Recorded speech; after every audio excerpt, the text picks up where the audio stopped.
नमस्कार, मैं हूं हरिंदर कौशल। आप देख रहे हैं न्यूज़ नेशन टुडे 24/7। अभी हम मौजूद हैं सेक्टर 8 रोहिणी में। आप देख सकते हैं कि आज यहां पर ट्रेड विंग, आम आदमी ट्रेड विंग के द्वारा एक प्रदर्शन का आयोजन किया गया, जिसमें कि ये सरकार के द्वारा जो प्रस्ताव दिया गया था एलजी साहब को ऑड इवन और वीकेंड कर्फ्यू ख़त्म करने के लिए, जो कि एलजी साहब ने नहीं माना, उसके विरोध में आज यहाँ पर एक प्रदर्शन कर रहे हैं। इनका कहना है कि ऑड इवन को हटाएं, वीकेंड कर्फ्यू हटाएं, नहीं तो लोग कोरोना से कम भूख से ज़्यादा मर जाएंगे।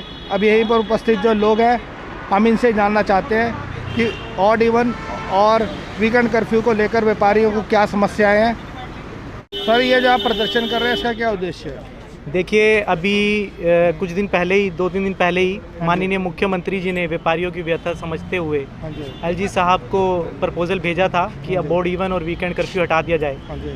व्यापारियों ने पिछले 2 साल में बहुत कुछ भुगता है और इसके बावजूद सब शासन प्रशासन के साथ खड़े रहे, दुकानें अपनी बंद करते रहे। लेकिन आज जब कोरोना केस घट रहे हैं और स्थिति ये आ गई है कि व्यापारी और कर्मचारी भूखा मरने पे विवश है। लेकिन सर, सरकार का ये भी कहना है कि जब ये ओमिक्रॉन फैल रहा है, इसकी कोई भी ऐसी स्टडी नहीं है जिससे पता लगा सके कि इसका जो लॉन्ग रन इफेक्ट्स क्या है। कई लोगों को जो कोरोना के भी ठीक होने के बाद ही काफ़ी ज़्यादा इफेक्ट्स रहे हैं। तो आप क्या कहना चाहते हैं?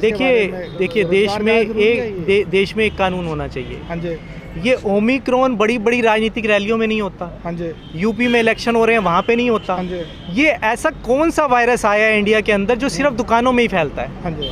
दुकानदार इस चीज़ से परेशान है। आप पूरी दिल्ली लॉकडाउन करें, समझ में आता है। हाँ जी। लेकिन आप सिर्फ दुकानों पे पाबंदी लगाते हैं, दुकानों के अंदर चालान काटते हैं। हाँ जी। ऐसा आपने बना दिया है कि जैसे दुकानदार ने ही कोरोना फैला रहा है। हाँ जी। ये ऐसा नहीं होना चाहिए। जो कानून है वो सबके लिए एक समान होना चाहिए। यदि आपको लगता है कि सच में कोरोना इतना फैल रहा है तो आप चुनाव टाल दें। हाँ जी। आप चुनावों में 300 लोगों की अलाउ कर रहे हैं, हाँ जी, लेकिन दुकान के अंदर 5 लोग भी अलाउ करने में आपको परेशानी है। हाँ जी। तो हमारे साथ भेदभाव नहीं होना चाहिए। और दूसरी बात ये है कि हमें अपने कर्मचारियों को तनख्वाह भी देनी है। हाँ जी। हमें किराए भी देने हैं, हमें अपना घर भी चलाना है। सरकार यदि हमारा किराया दे दे, सरकार यदि हमारे कर्मचारियों को तनख्वाह दे दे, सरकार यदि हमें अपना घर चलाने के लिए दे दे, तो हम दुकानें बंद कर देंगे। हमें कोई सरकार को परेशान करने की कोई हमारा मंतव्य नहीं है। हम भी जिम्मेदार नागरिक हैं। हम हमेशा से अपनी जिम्मेदारी निभाते आए हैं और इस बार भी अपनी 2 साल से जिम्मेदारी निभा रहे हैं। कब तक चलेगा ये? देखिए, अभी ये सांकेतिक प्रदर्शन है। हाँ जी।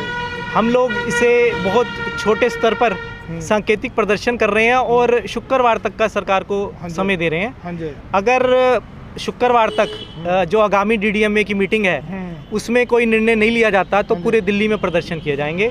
पूरे दिल्ली में व्यापारी सड़कों पे उतरेंगे। लेकिन आगामी डीडीएमए मीटिंग तक हम केवल रोहिणी के अंदर एक सांकेतिक प्रदर्शन करके सरकार को अपनी भावना व्यक्त कर रहे हैं। आगे का कार्यक्रम होगा इस डीडीएमए मीटिंग के बाद, जैसा भी डीडीएमए मीटिंग में निर्णय होगा। कहना चाहती है कि ये जो एलजी साहब ने डिसीजन लिया है, ये कोरोना को महामारी को देखते हुए लिया है या इसमें भी कोई राजनीति है? सर, इसमें भी मुझे तो ये लगता है कि राजनीति ही हो रही है। हमारे देश में राजनीति ही चल रही है, क्योंकि सिर्फ दुकानदार तो कोरोना नहीं बढ़ा रहा। कोरोना तो कौन बढ़ा रहा है? क्या राजनीतिक रैलियाँ इतनी हो रही हैं, हज़ारों आदमी इकट्ठे होते हैं रैलियों में, उनमें कोरोना नहीं फैलता? फैलता है तो सब जगह फैलता है। नहीं तो क्या कोरोना बता के आता है कि संडे को नहीं आऊँगा, सैटरडे को नहीं आऊँगा, ऑड इवन में नहीं आऊँगा, ऐसा बता के तो कोरोना नहीं आता ना। इसलिए कोरोना में राजनीति नहीं करनी चाहिए। राजनीति की जगह आपका कहना है कि व्यापारियों को देखना चाहिए? बिल्कुल, व्यापारियों को देखना। विदेशों में भी देखिए आप, विदेशों में तो नहीं मार्केट बंद किए जा रहे हैं, विदेशों में भी तो मार्केट चालू है ना। तो अपना प्रिकॉशन लेके सबको अपनी चिंता है। आदमी लेके ही जाता है, मास्क लेके ही जाता है, कोई भी किसी दुकान में ऐसे नहीं घुसता। जो एलजी साहब ने डिसीजन लिया है, हाँ जी, ये राजनीतिक डिसीजन है या व्यापारियों के हित को देखते हुए लिया गया या कोरोना महामारी को देखते हुए लिया गया? हमने अपने सीएम साहब को रिक्वेस्ट की थी, उन्होंने सारी दिल्ली की फेडरेशन एसोसिएशन का ज्ञापन लेकर के एलजी साहब को दिया था। हमारी उनसे ये दरखास्त है कि हम कोरोना गाइडलाइन का हर तरह से पालन करेंगे। और दिल्ली में जिस तरह से डेली कोरोना के केस दर घट रहा है, हॉस्पिटल में बेड भी अवेलेबल है, इतनी बड़ी परेशानी नहीं है। और हम उनको पूरा आश्वस्त करते हैं कि हम हर तरह से सरकार का और एलजी साहब का डीडीएमए का गाइडलाइन का पालन करेंगे और हमें राहत दी जाए। प्रतिबंध मेन कारण ये भी है ना कि आरटीपीसीआर टेस्ट तो कर ही नहीं रहे ये लोग। आरटीपीसीआर टेस्ट खूब हो रहे हैं, जो बीमार होंगे वही तो टेस्ट कराएंगे। और हर तरह से हम व्यापारी साथ देने को तैयार है, हमने पहले भी साथ दिया है। देश की अर्थव्यवस्था में हर तरह से व्यापारी का भी योगदान होता है, हम भी रोजगार देते हैं, हमारे भी एम्प्लॉई हैं, हमारे भी बच्चे परिवार है, कहाँ से खर्चा निकालेंगे। रोजी रोटी का संकट खड़ा हो गया है, रोजी रोटी का संकट खड़ा हो जाएगा तो हम सब कहाँ जाएंगे। सर ये राजनीतिक फैसला है या मतलब कि कोरोना महामारी के लिए लिया गया है? एलजी साहब ने, आपने मेरे इस प्रश्न का जवाब नहीं दिया। ये राजनीतिक हो या जैसा भी हो, लेकिन हम व्यापारियों के हित में नहीं हैं, क्योंकि हम हमेशा सरकार के साथ रहे हैं। हमने सरकार का साथ दिया है, पहले भी कोरोना काल में हमने बिल्कुल सरकार का साथ दिया है। हर तरह से हमने अपने बंद दुकानों के बिल भी भरे, टैक्सेस भी दिए हैं, एम्प्लॉय को तनख्वाह दी है, किराए दिए हैं। हम कहाँ से कब तक मार सहन करेंगे? ये बहुत बड़ी मार है हमारे लिए। सरकार ने और भी जो ऑड इवन चल रहा है दुकानों का, आज ये दुकान को लेकर, कल ये दुकान को लेकर, इससे कस्टमर्स को क्या परेशानी हो रही है? दुकानदार को तो परेशानी है ही है। देखिए सर, कस्टमर है उनको क्या परेशानी? कस्टमर को ये परेशानी हो रही है कि आज मेरी दुकान का जो मेरा परमानेंट कस्टमर है, वो अगर शालीमार बाग से रोहिणी आना चाहता है तो उस बेचारे को ये नहीं पता कि मेरी दुकान खुली होगी कि नहीं खुली होगी। अगर वो वहाँ से आएगा तो मेरी दुकान बंद पाएगी, तो उसमें दो नुकसान है।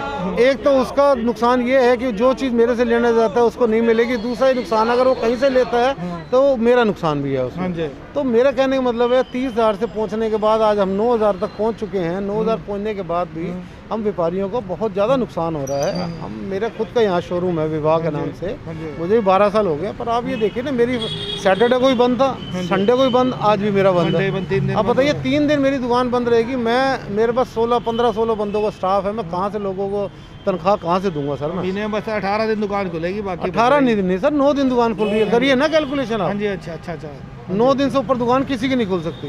मैं तो कह रहा हूँ ये तो पूरा बंद कर देते, एक बार पूरा बंद कर देते, हमें वो मंजूर था।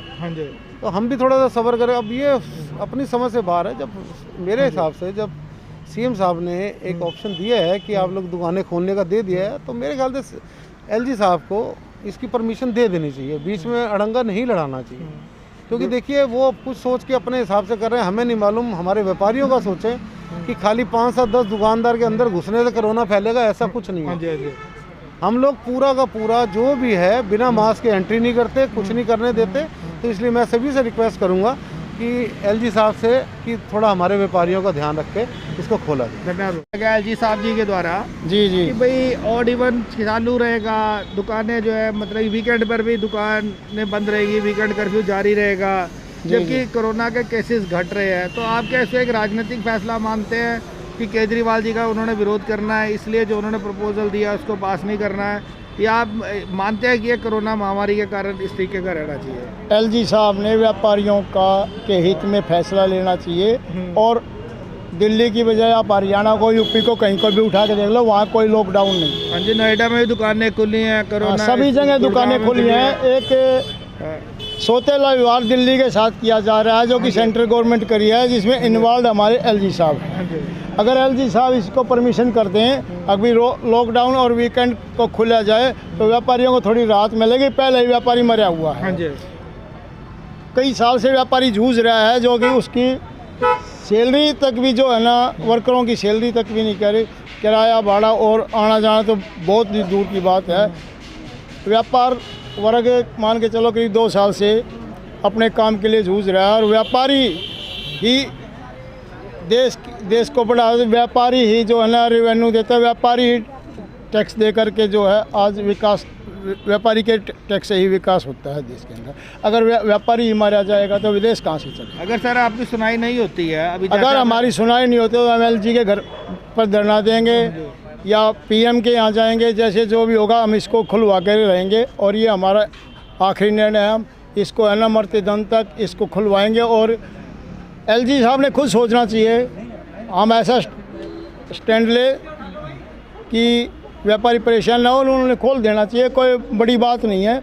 और उसके बाद भी जो है कुछ न कुछ बीमारी कम ही हुई है, कोई ज़्यादा नहीं है। और आदमी घर पे ही रख कर के इसको जो है ना मेंटेन कर लेता है।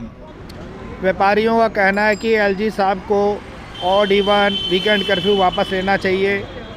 इसमें कोई राजनीतिक या कोई भेदभाव नहीं होना चाहिए, क्योंकि इसका जो व्यापारी संगठन है उनका कहना है कि व्यापारियों का बहुत ज़्यादा नुकसान हो रहा है।